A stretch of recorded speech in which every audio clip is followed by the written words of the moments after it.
Retour maintenant sur l'épandage aérien. Le groupe de travail mis en place par la région devrait rendre son verdict d'ici à 3 mois. Ce matin, une démonstration a été demandée à leur initiative. Maires, socioprofessionnels ont assisté à cette opération qui avait pour but donc d'expliquer les techniques d'épandage et la composition des produits qui sont utilisés.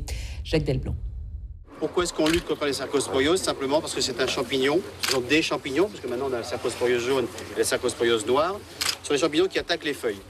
Petite leçon de choses avant de passer à l'action. Face à M. Husson, un public très ciblé, composé d'élus de la région, du département, de maires, de représentants de l'ARS, de la DAF et aussi des socioprofessionnels. Au programme de la matinée, plusieurs passages en rase-mode sur un secteur bien défini au préalable. Nous sommes sur les terres de l'habitation Beauchette au Lamentin. Le pilote de l'hélicoptère a démontré avec une dextérité artistique et même parfois acrobatique comment pourrait être réalisé l'épandage dans des conditions météo idéales. Une démonstration faite surtout à la demande du groupe de travail sur l'épandage aérien mis en place par la région et le département de Martinique en décembre 2011. C'est pas tant le problème de l'épandage, c'est-à-dire que ça se fasse à dos d'homme, par tracteur ou par hélicoptère qui est important.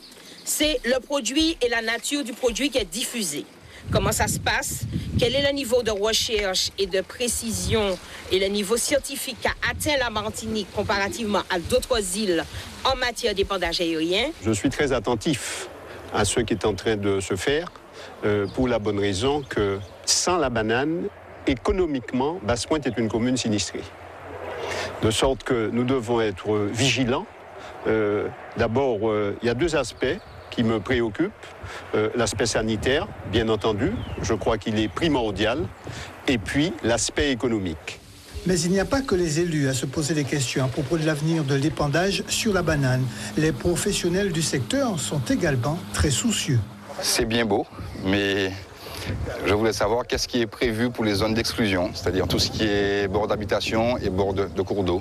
Au-delà de la partie d'application à dos d'homme, on a quelques techniques qui existent, notamment donc au travers des canons de pulvérisation qui sont embarqués sur des tracteurs, mais qui eux-mêmes ont des contraintes, notamment en termes de dérive du produit, où on constate que l'application avec le canon génère une dérive beaucoup plus importante que ce qu'on connaît par la voie aérienne.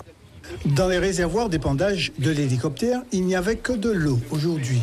Et à l'intérieur, des instruments électroniques et un GPS qui retracent avec exactitude le trajet réalisé, ce qui permet de vérifier, lorsque l'appareil est en vol, si des zones d'exclusion sont traitées par accident ou volontairement.